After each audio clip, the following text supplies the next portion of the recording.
before they can still pick up my whisper. Yes, definitely. I've read it somewhere that the thing of the voice. Are you staying here for long? Oh no, a few days actually. And then I will go to Los Angeles to interview Werner Herzog Ah, because he has got a new film out about the internet. oh, Yeah, oh, very interesting. He's showing at yes, IFC yes, on West 4th. yeah. And this is who? Werner Herzog. Oh, Werner Herzog, Yeah, of course. yeah, I wanted to see his yeah. movie. It's showing on the West Side. Exactly. I Yeah, wanted to go 2 days ago, but then yeah. something happened and I couldn't. Very interesting. I I will would see say. it. Yeah, I will very see interesting. And in the incredibly smart guy. Yes. Before starting, maybe we got a friend in common. I don't know if you remember of him, Tommaso Pincio, the Italian writer. I remember Tommaso. Okay, because he told me to say hello to you. How is he? Okay. He's fine. He's still writing under the name Tommaso Yes. Pincio. Yes. Weird thing. Yeah. We are very good friends. Good. That's why. He's going to outlive the original Yes. Pincio. Probably. Yeah. He spent too much time to translate because you have to make a living. So I mean, actually, most of his time is waste. I mean, it's not wasted, of course, but still, it takes a lot of time out of his real writing. So once said that, I'm really happy to be here with you. Thank you. I'm really very happy. I will be in Italy, as you probably know, Yes. in October. October, huh? Right. Okay. Yeah. And the article will come out in synchronicity with with your coming to Italy. I very much appreciated the 0K. Even if I find it different from many others, but we will touch some of these things. Okay. I would start talking about death. Okay, we will get rid of that, and then it will become funnier. Okay. Okay.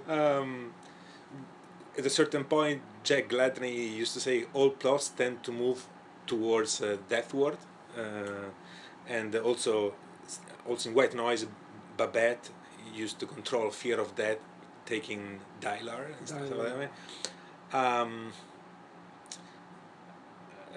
Do you think that something has changed vis-a-vis of our attitude towards death in the last few years, or we are still at the same point? The first thing to say is that the idea of life extension through cryogenics does make a difference, but people ordinarily don't think in those terms, of course. And I'm not sure if our attitude toward death has changed. It's still the powerful element that hangs over every life. And in this novel, I tried to explore the possibility that those who choose the cryogenic pod have a completely different attitude, of course, and it's scientific. It's a conviction that science can accomplish this, but it's also a kind of faith that's not so different from religious faith. Yes. It's another form of life after death. It's life after death in 3 dimensions. and so that's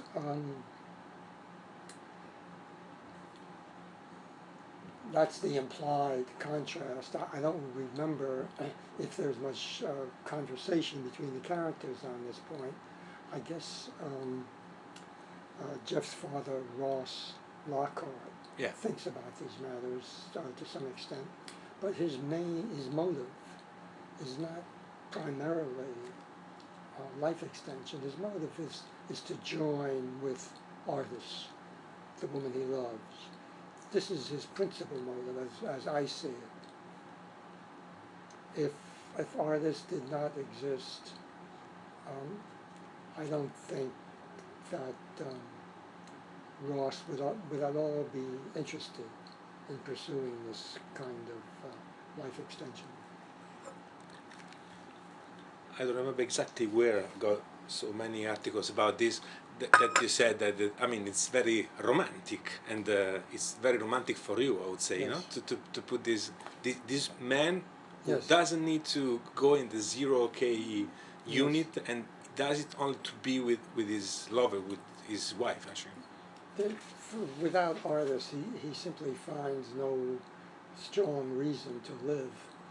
And I think this happens to people occasionally who lose someone they've lived with for many, many years. But there isn't much alternative. And people, of course, through a kind of traditional culture, learn how to survive, or they don't, and they simply live miserably until their own end approaches.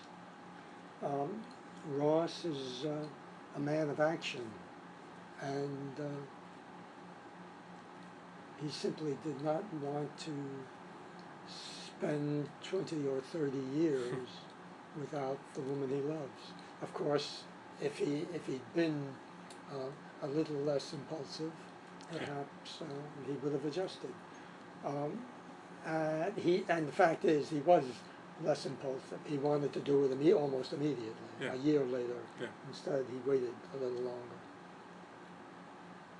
And for a man of his wealth, what good, in his viewpoint, does all this money do for him? It's no longer an incentive. Yeah.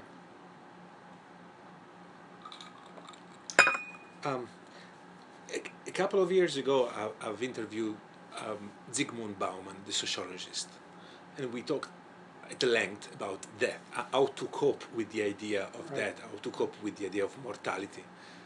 From one side, he said that the best way that society has found, probably historically, has been religion and possibly Catholicism. But from another point of view, he said, without that, it's that instill in our life the life actually, because we know that our days are numbered, and so we want to accomplish something. Yes. Do you? I think that in some lines, do you agree with this second part? I mean, that it's that instills, and how do you cope with, in general? I mean, with the idea of death. We all know it's inevitable, but but as an individual begins to approach that point, he or she has to find a way in which to accept it. Yeah. Do we accept it? It may be that a Catholic upbringing helps an individual accept it, even if he or she is no longer involved in following the Church's mandates.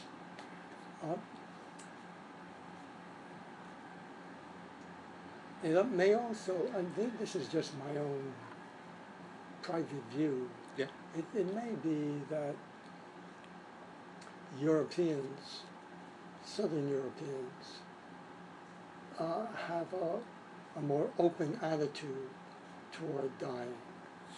It may be something in the culture, something in the background of these people, their parents and grandparents and so on, that allows them to be less resistant, which doesn't mean that, obviously, that they're looking forward to it. Simply that they understand the inevitability of it. Do you think that they have a more open attitude compared to the Americans, North Americans? That's what I think. That's just my feeling. It's only a kind of inkling. I wouldn't want to write an essay about it. Yeah, but you know both cultures, at least. I mean, from Yeah. your Yeah, and as Italian ancestry. I mentioned writing an essay. One in my life, the way to understand something better is to write about it, not Yeah, to think about yes, it. Thinking yes. is not enough. I have to write about Yes. it, and then as words and sentences begin to flow, the thoughts begin to flow more deeply. But I don't think I would necessarily write about this subject, except in fictional terms. Um, Talking about the immortalist. A few years ago, I went to Wisconsin to meet with a guy who was the so-called president of the Immortalist Society. I mean, and I remember visiting his home in the middle of nowhere. I see. And all they were talking about were eating weird, dehydrated berries. Oh, And really? then he had a subscription with Halcor himself. I mean, he put a lot of money in order to be able once he will be there to be Right. I see. yeah I don't know, I had a very weird feeling by that visit, and by I mean, and if you could look at the man who was around my age, he was Right. back then 40 something. Right. I mean, he didn't look healthy at all with all I of these see. berries. And I know that you haven't delved too much into it. I mean, you wanted to have just the outline of this story, but what's your idea of these people who strive so much to, I mean, to get freezed in a way, hoping one day to be saved? It's, I guess it's life's, for many people, life's greatest challenge is to sidestep, to avoid the end of life. And this is why uh, this is why cryonics is such an adventure for people. Yeah. And when I was working on the book, I made it a point not to do too much research. Yeah. I didn't want to do this. I wanted to let the characters explore the subject, and I would follow them in a way. But of course, there is the facility people know about in Arizona. Yes. And the reason that many Americans know about it, as you may guess, is because a famous baseball player is there, Ted Williams.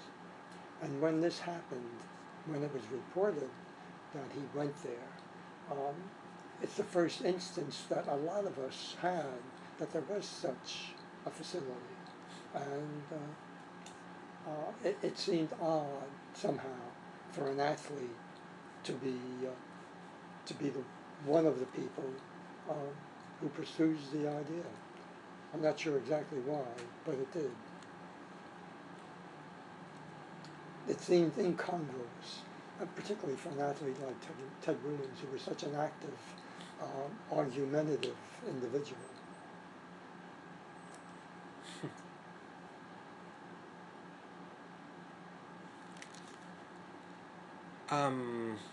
And still, this idea is getting traction in a way. I mean, the idea of this indefinite extension of life, and now there is a new chapter of it, which is taking place in the Silicon Valley. You would be definitely aware that many CEOs of important companies like Larry Ellison, the founder of eBay, one of the founders of Google, Larry Page, all of them have got enterprise in which they bet on the extension of life.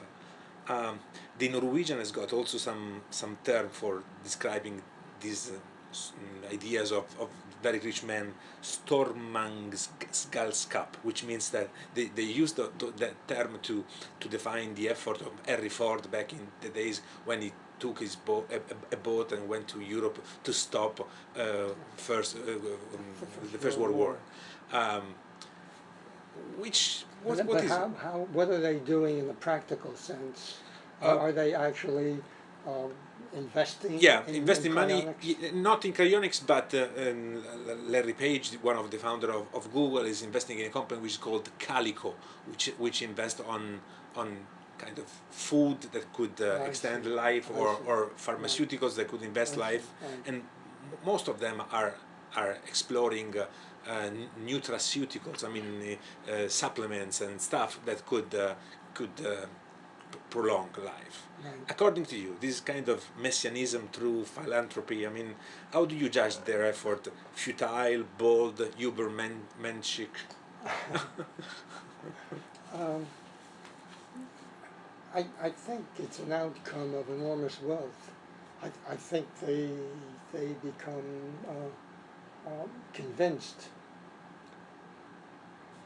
that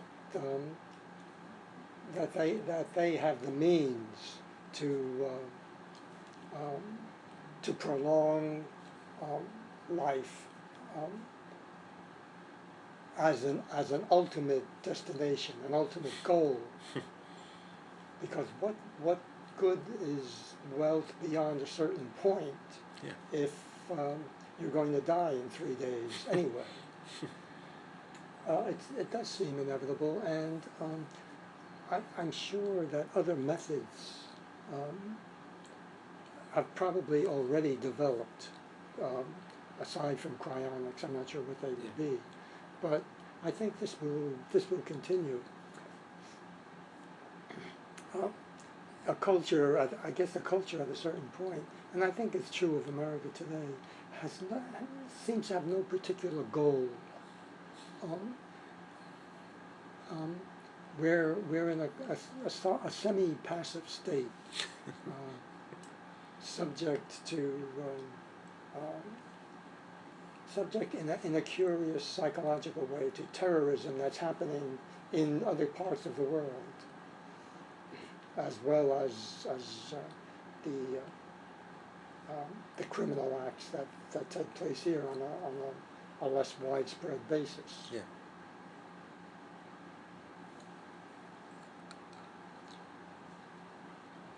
Semi-passive state, very interesting definition. At a certain point in the novel, you write that maybe in the near future it will come out a religion of death. I mean, as a reaction of this indefinite extension of life, and that they will say, "Give us back death." There will be rebels of death that will kill people by randomly, and these are the Stenmark twins talking. Yeah. See, this is essentially a comic team. Yeah. And they don't necessarily believe everything they say, and of course I don't believe it either. But I think these are subjects worth raising in a more serious manner, and I found it interesting to let the Stenmark twins speak for themselves, and I wrote these passages very quickly, simply almost like what we used to call in this country stand-up comics. A man or two men, or a man and a woman, stand on the stage and exchange jokes, and that's what the Stenmark twins are doing here. But they're doing it not only with a serious subject, but ultimately a serious intent, because they do believe in the cryonic method, and for this reason they're able to take to make an argument against the idea of life extension. It's partly comic, but it's also partly what their audience carries with them as they enter this room underground somewhere in the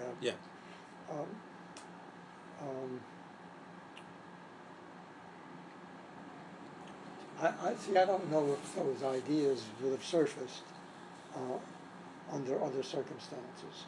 That they had to be delivered quickly and somewhat comically. But I think there are ideas that are worth considering. The ideas against life extension, and then the argument in favor of it. And it's all set out almost like a debating, a formal debate, combined with comic interludes.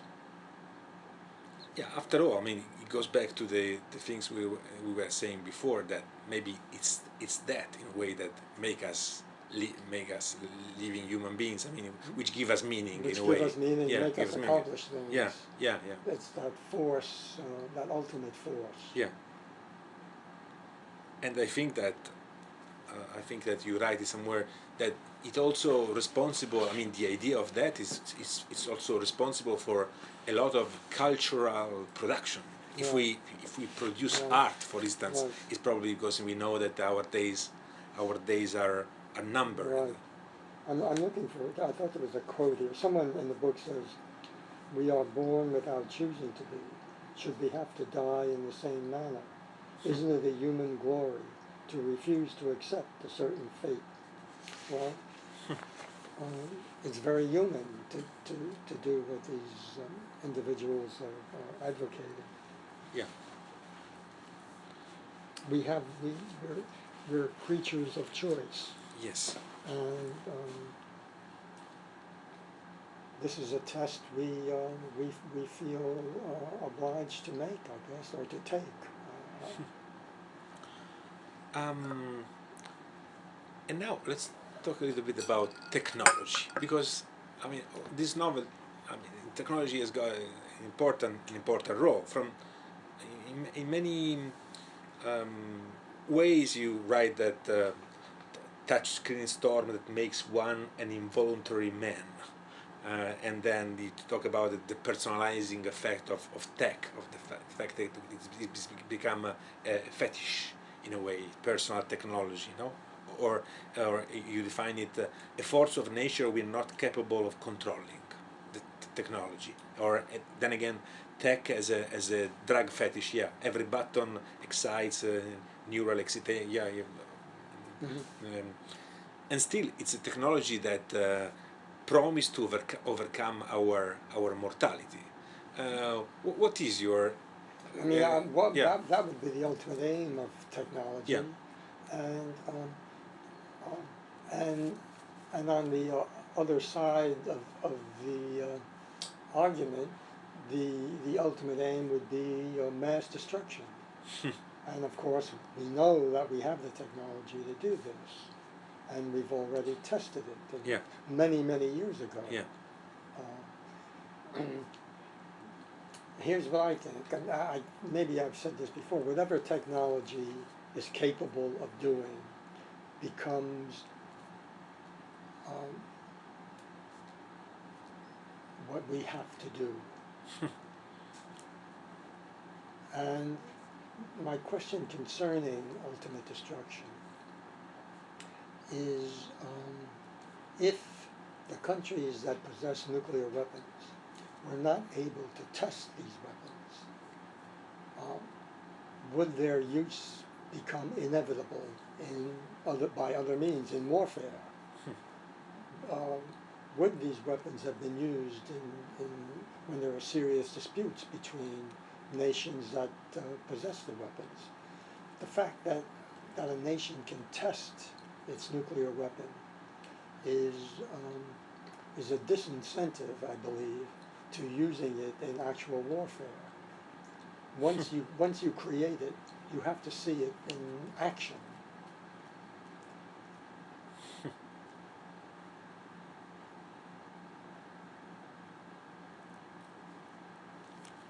So if you test it, you don't use it for real. You don't have to, unless Yeah, the situation is so desperate. yeah. But talking about your relationship, your personal relationship with technology, I've read that you basically don't have a cell phone. You ride still with your Olympia. Should be okay. Yeah, I just had it repaired. It's in wonderful shape. Wonderful shape. It doesn't make so much noise, but I think I missed the noise. So Yes, I've been using it since 1975. yes, I've read it somewhere. Okay. Yes, and it's. Yes. How would you define your relationship with technology? I have enormous respect for technology. I truly do. It's astonishing what humans have been able to accomplish. and most of these developments are far beyond my ability to understand. I don't understand how they do these things. I don't understand how these technological instruments operate the way they do. It seems to me to be a kind of magical ability on the part of those scientists and technologists who develop these items. As I said, whatever technology is capable of doing becomes what we desperately need it to do, and that's where I think where the problem may lie. People who become addicted to technology, as you may know, I think in one or two countries, they have to send young individuals to a summer camp without any technological tool, without their cell phones, essentially, in order to cure them. So, and of course, many of us wonder what young people today will be like when they reach early adulthood or continue to age.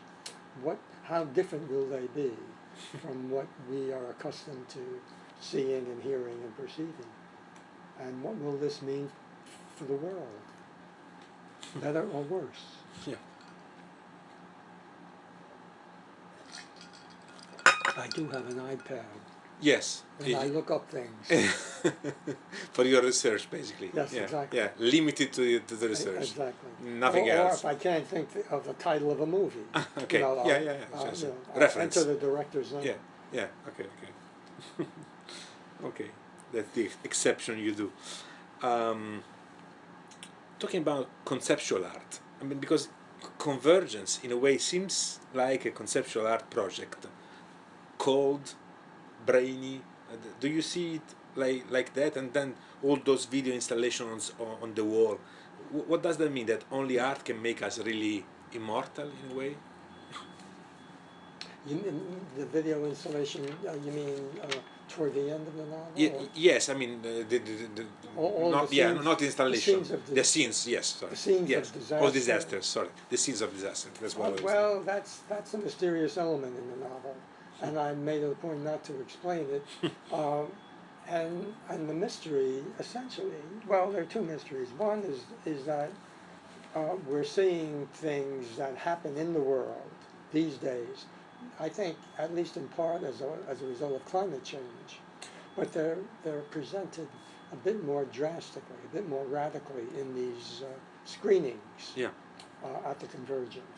And the other point is that they all seem directed in one way or another, particularly toward Jeff Lockhart, the narrator. And this becomes very true at the very end of the novel when he sees what is happening in Ukraine concerning the conflict. And when he witnesses the death of his girlfriend's stepson, which is a terrible shock.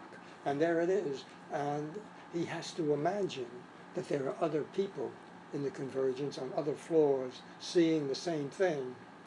He does not want to believe that this is being shown just for him. But it would seem that this actually is the case. Toward the end of part one, he's watching a screening of people running, pretty innocent, many people, and suddenly he does see the stem marks in his group, and then suddenly they're all three-dimensional.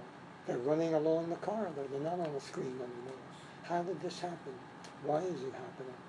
Why is he the only one to witness this? I don't have a logical answer. and neither does he.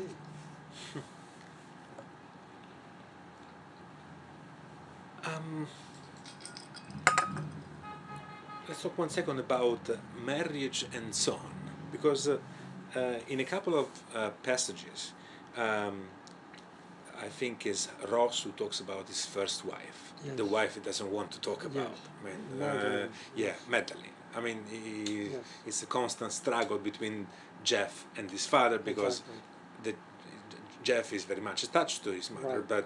but the father doesn't want even know that she No. exists anymore. No. At a certain point, he says, maybe she. I'm translating from Italian, so Yes. forgive me. Yes, okay.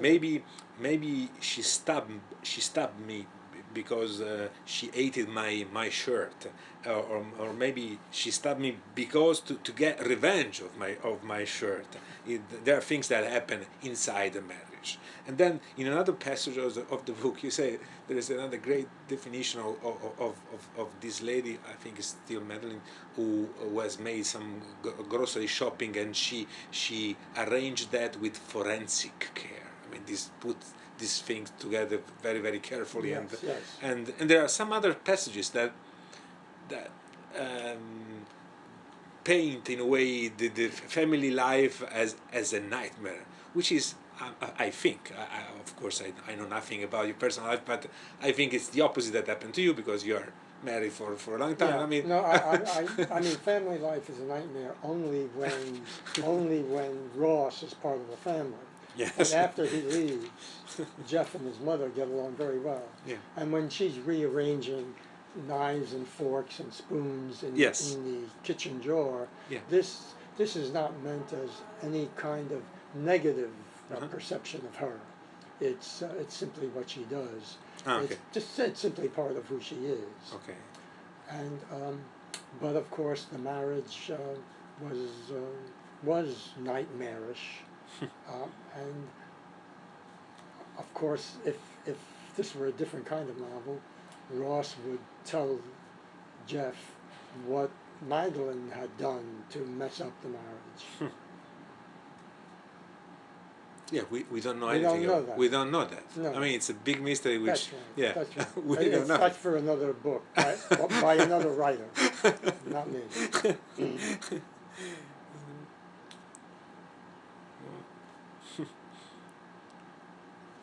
And then you also talk about sons, and also here it's not.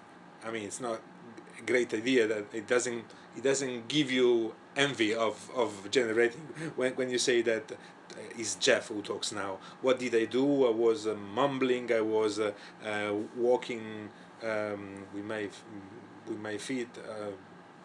Carrying my feet, and then I was cutting my hair with a spike here. I mean, in a way, I was his personal antichrist. That's how he defines himself vis-a-vis of his father.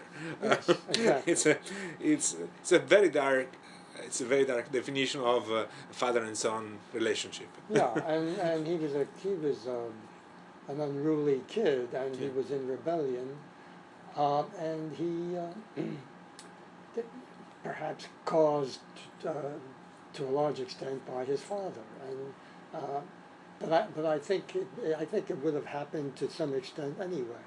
That's simply what he was when he was younger, and I think he had to mature, and I think he did it more efficiently living alone with his mother rather than as part of the family, the traditional family.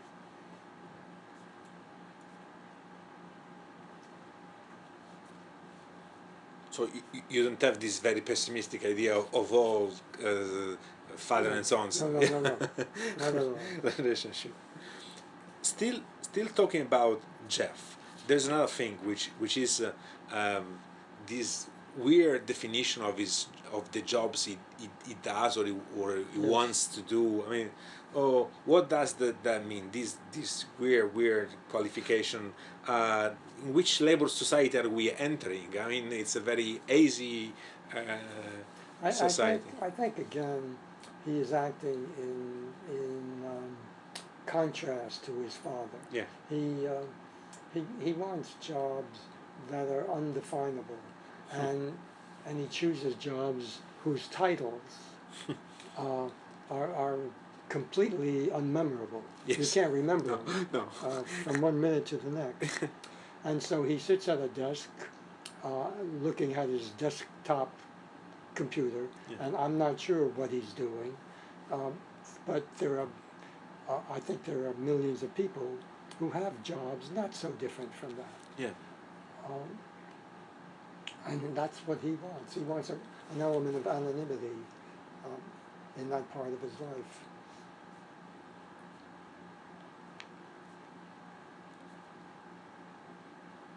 Yeah, maybe the difference is that for him is a choice in order to oppose his father, while for millions of people who do similar Right. jobs, Right. maybe it's not a choice. It's the only thing they've got. Right. The thing that they call the gig economy. You know, Right. these little things that Right. for we do for living, which Right. is Right.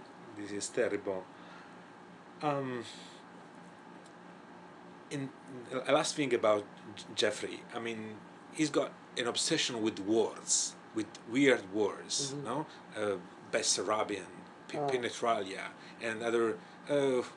What Well, are you trying to say about him? when he was a kid, I mean, Yeah. when he was a young man. Yeah. Well, I think that happens to many people. And he reads serious novels that he's not capable of reading.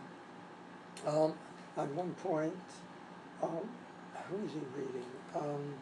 Well, it's not the name of the title of the novel isn't mentioned, but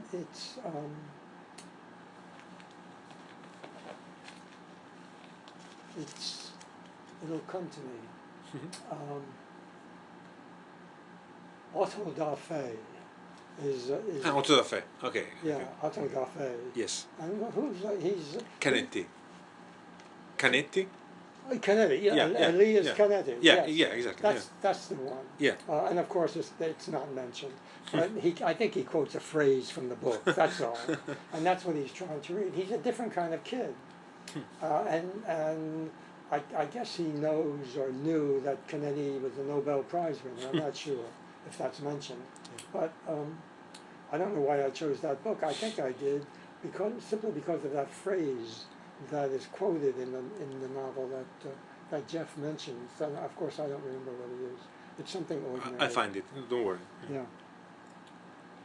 Yeah, Canetti. Yeah. And that's a book I read many years ago, and I still have a copy. It's falling apart, but I've kept it, of course. And I used to think, before I knew where he'd come from, I used to think he was Italian. Yeah. But he's, I don't know, Romanian. Romanian. Yeah, I think, yeah. Yeah, still, you didn't tell me why he's got this word obsession. Is to defend himself? Is to stay in a world of his own? Yes. Or, Yeah, absolutely. Yeah. He knows something his parents don't know, his friends don't know. Yeah. Yeah. I think that's not so unusual for teenagers. At least once upon a time. Now they all know the same thing. Yeah. They look for it It's in online. 1 second. Yeah, it's online. You Google it. Yeah. Okay. On more general terms, you've been defined in many different ways, but one classic definition was the chief shaman of the paranoid school of American fiction. Okay, and then there's another one which is similar, but I find these couple of terms very interesting. Phlegmatic paranoia. So paranoia from one side, but also phlegmatic in a way. Do you agree with this paranoia trait? There's a paranoid element in a number of my novels, Yes. but I am not at all paranoid. If I were, I would have stopped writing novels.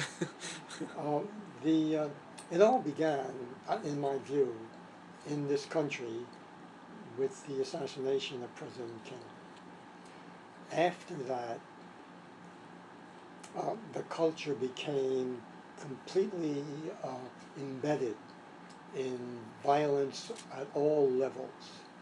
There were race riots, and there were endless shootings of prominent individuals. Two presidents were shot. There were assassination attempts on two presidents, on a senator, on a religious leader, and even on there was the assassination of a rock star. It happened all through the 60s and into the 70s. And there was violence at other levels of society in other ways. I think it all grew from that. And the paranoid element is probably most likely ascribed to the Kennedy assassination and who shot John F. Kennedy. If there were two shooters, and who were they, and what were their motives. And this went on through the decades. And the paranoia involved the fact that it was not a simple crime as it seemed to be, a significant crime, but just one man with one rifle. And there were levels of paranoia that I can't necessarily recall, but it became a major element in our culture. And this paranoia continued into the 1970s and maybe not so far beyond that. And when I finally decided that I could write a novel about the assassination,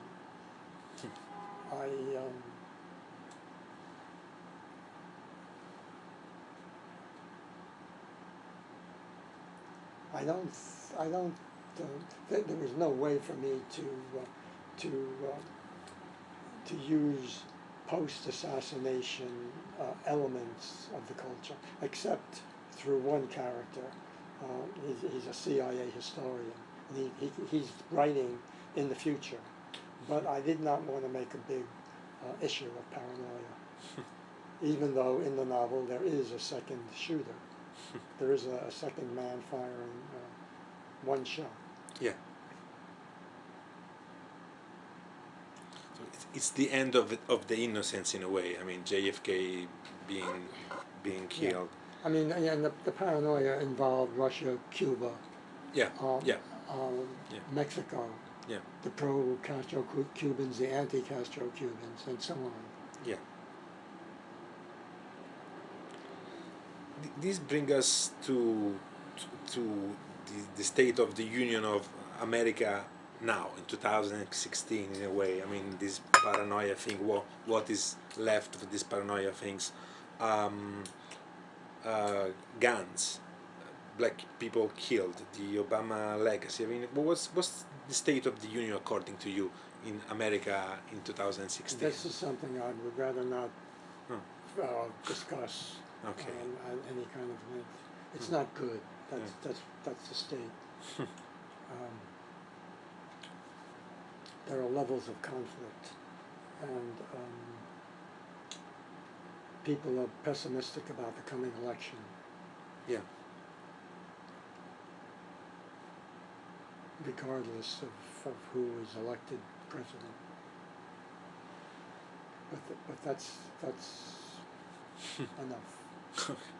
Okay, but in the past you've said something that you said, at least that's what you are quoted as being said, Trump is our national hallucination. What is? Our national what's on, hallucination, Trump, Donald Trump. Oh, well, that's a joke. Okay. Yeah. Okay. You're not really worried that he will become president? I'm not. No. But the fact that he's running for president is enough already of a enough. concern. Yeah, Enough of a concern. Yeah.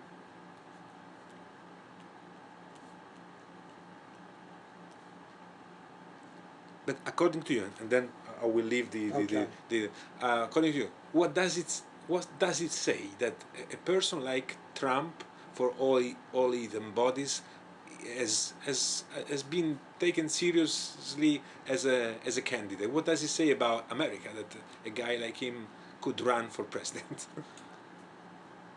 It says that the system is broken. That we no longer function um, in a sane manner.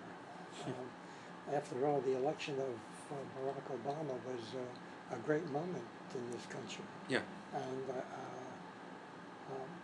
8 years later, it's on the verge, or at least there are shadows of enormous menace that that may overtake the country.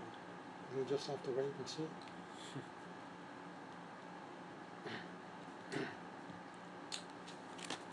Okay, going back to the books, there has been. I mean, you've talked about it in many interviews. I'm afraid, but still, I wanted to hear it from your voice. Do you agree that after 2000 your novels has become shorter with less plot in a way and slower vis-a-vis of pace? Yeah, I mean, I think there were perhaps three phases. In the 1970s, Yeah. when I began, I was writing very quickly, Yes. and I published, I don't know, 6 or 7 novels, I think, maybe Yeah. 6 novels. I think 6. Yeah. And then in the 80s, I became a writer who was not in a hurry anymore. and this began to happen with the novel The Names, which which went a bit more slowly, and in which I paid greater attention to words on a page, to sentences, to paragraphs. Yeah. And then with White Noise went quickly, but it seemed automatic writing in a way. I didn't have to do much thinking. Libra was another matter. I had to go to Dallas and to Miami and to New Orleans to track the shadow of this fellow with 3 names, Lee Harvey Oswald, and I worked very hard, and it was. It gave me a sense of accomplishment. I was doing something I never imagined I'd be doing, writing about real people in the context of a national disaster. Finally, there was Now too, and then of course Underworld, which took 5 years, and I was in no hurry whatsoever. I felt I was doing something I had to do. I felt completely comfortable with the areas I was exploring, and that was the end of the 1990s. And after that, I've written shorter novels, but Falling Man was again about very serious matters, of course. Yeah. And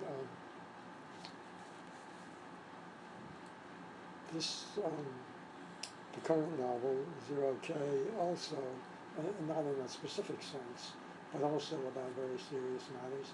And it took me, it's not a long novel, obviously, it's medium-sized, but it took me almost 4 years. Yes. And it was not a struggle, but it was a challenge that I welcomed. I felt I was working more deeply than I had in some of the other recent novels. The Body Artist was short because it had to be. That's what it wanted to be, and I didn't fight it.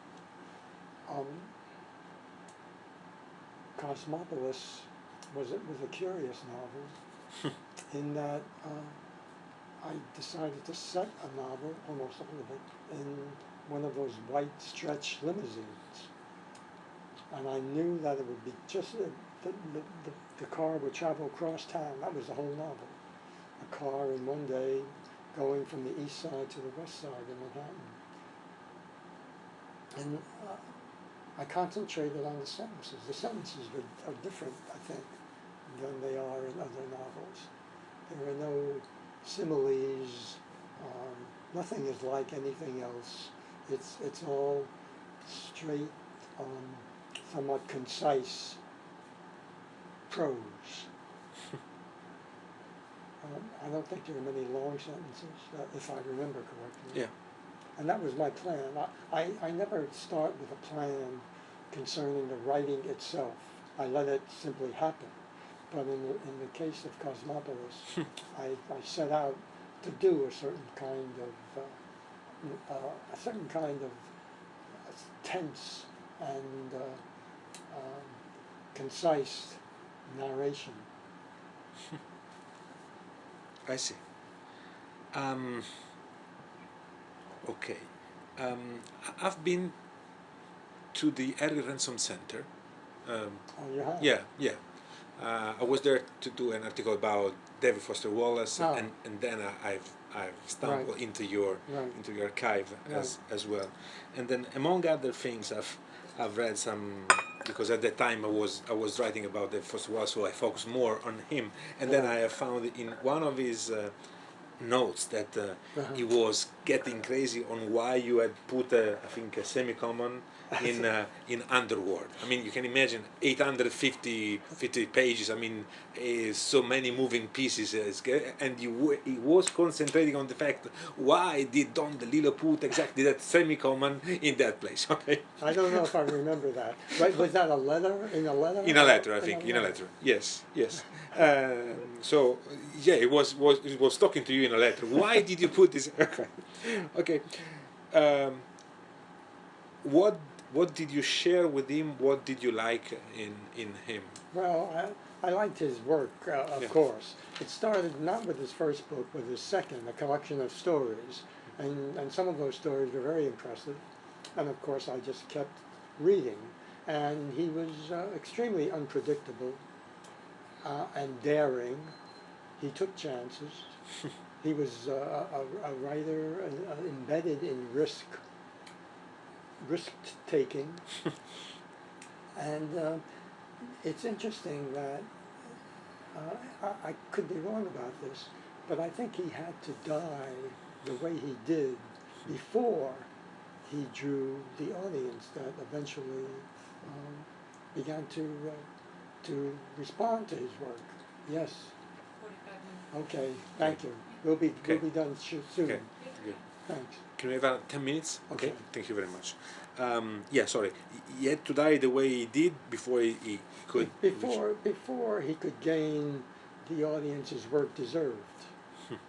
Yeah. See, and I don't have any figures. I mean, I don't know how his book sold. Yeah. I don't know what prizes he may have won, but it seemed to me that his manner of death drew young readers in his direction. Not just young readers, but all sorts of readers. He was very American. Yeah. And he had a kind of Midwestern twist to the way he wrote.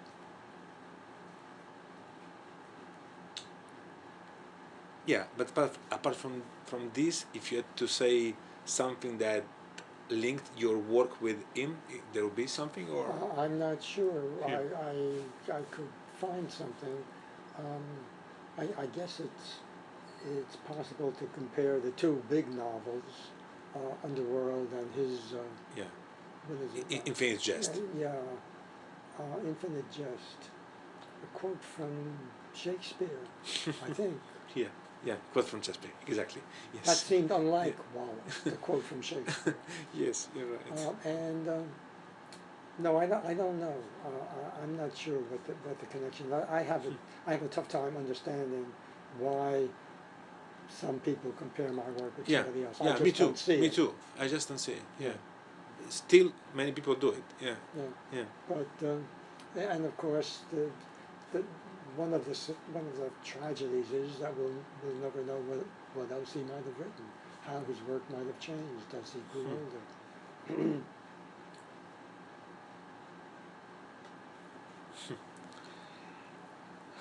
Okay. Can you see some other authors or some authors that you like? I mean, you are in very good terms with Paul Auster, for instance. I mean, you dedicate. Well, yeah, but I mean, I'm reluctant to talk about such things publicly.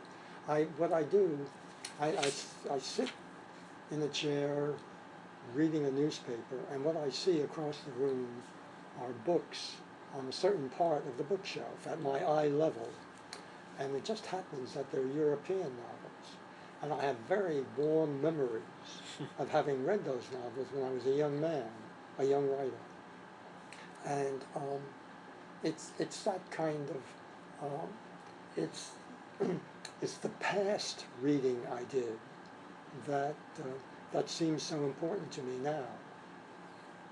What I'm reading today is, I'm not sure how to describe it. While I was writing Zero K, I had trouble reading other people's fiction, which wasn't the case in earlier years. And I haven't reestablished my my connection as a reader as well as it used to be. I do read, of course, but not the way I used to. This is surprising. I mean, meaning, yeah, you read less novels now than you used to be. I read less novels. Yeah. And of course, I also write Fewer. less frequently. Less frequently. Yeah, I read see. less novels than I used to. No So- doubt about it. Yeah.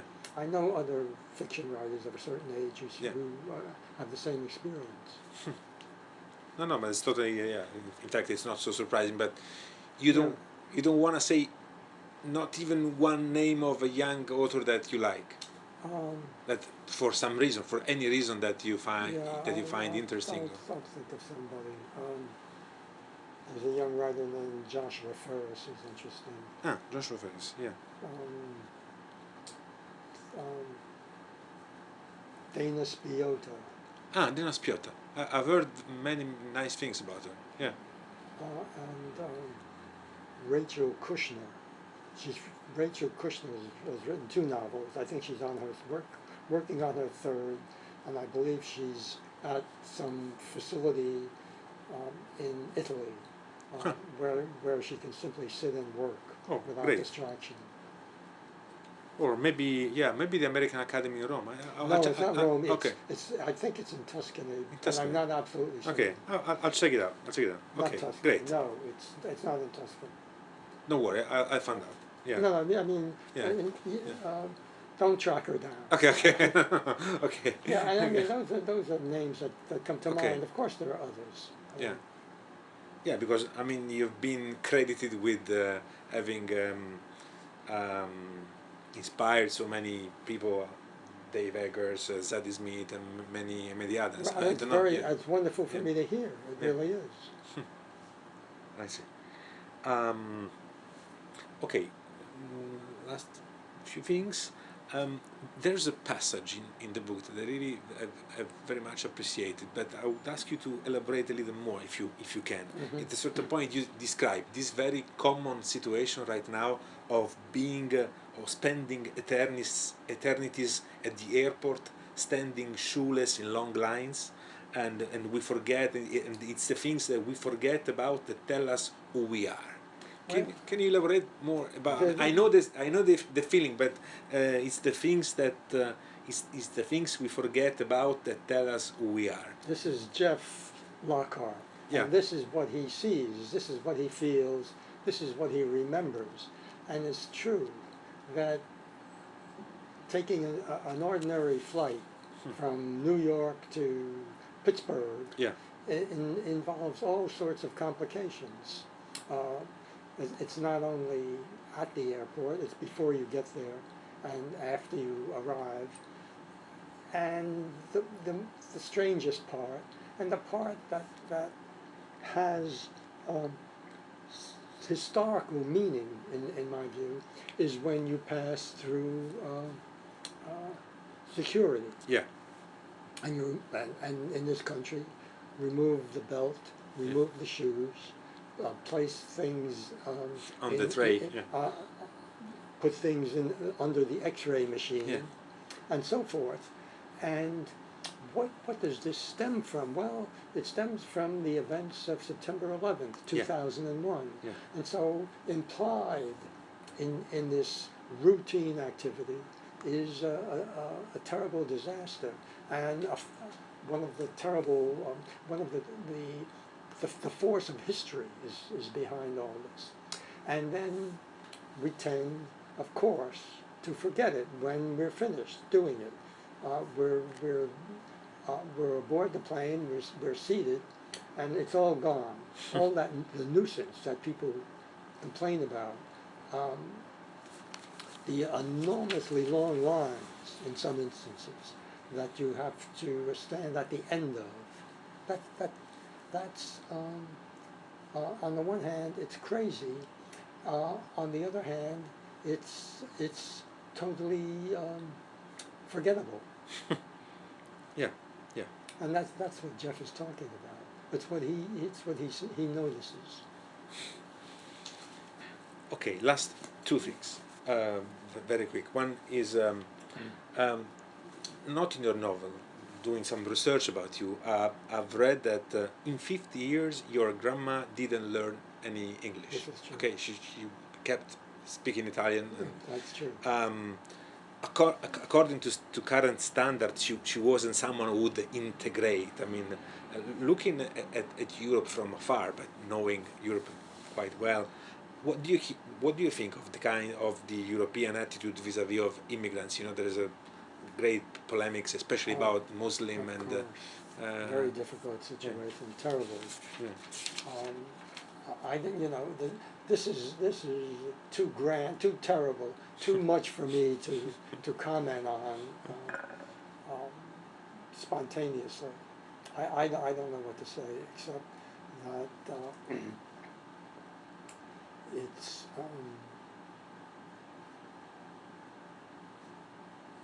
I was in Athens earlier this year, and I saw the immigrants.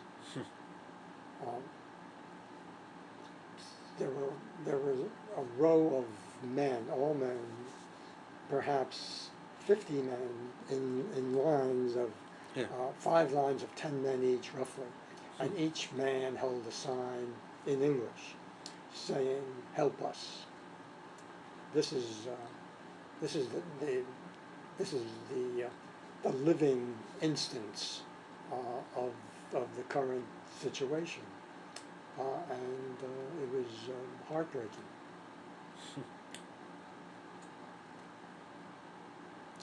Do you think that there is a difference vis-a-vis of immigrants between America and Europe?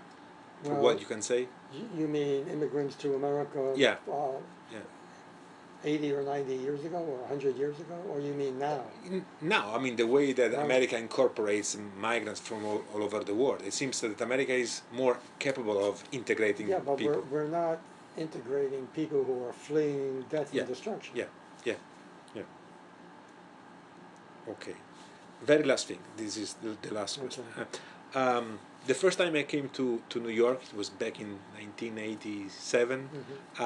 I was hosted by some friends of friends who were Italo-Americans, who were living in Dobbs Ferry, Westchester. Okay, you live, if I'm not mistaken, in Bronxville, which is Westchester anyway. Okay, so. And the pride of those people who were hosting me was that were simple, very honest people, but they didn't have any problem in saying that was a great place because no black people was living there. Okay, that was back then. Was in 87. That's their problem. Yeah, that's their problem. Of all places, I mean, I imagine you could live in any place. I mean, in New York City, you could choose where to live. Why did you decide to live in the suburb in a way? Well, for one reason, my sister and her husband and her family live very close, 5 minutes away. Okay. And for another reason, we could not afford Manhattan. At least not, you know, it would have been difficult. So we thought we were lucky enough to find a particular house, and that's where we lived for quite a long time.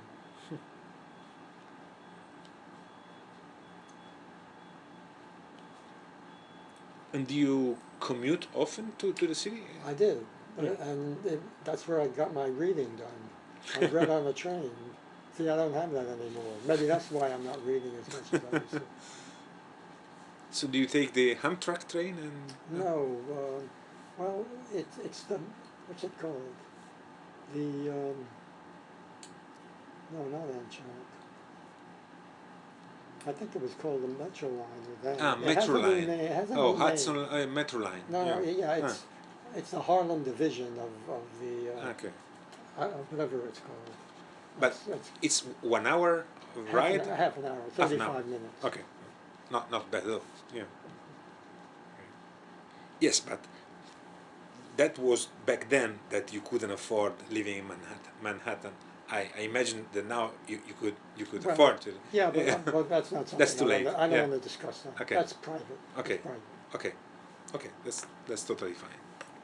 Okay, I appreciate that. Okay. We haven't said anything about your Italian ancestry, but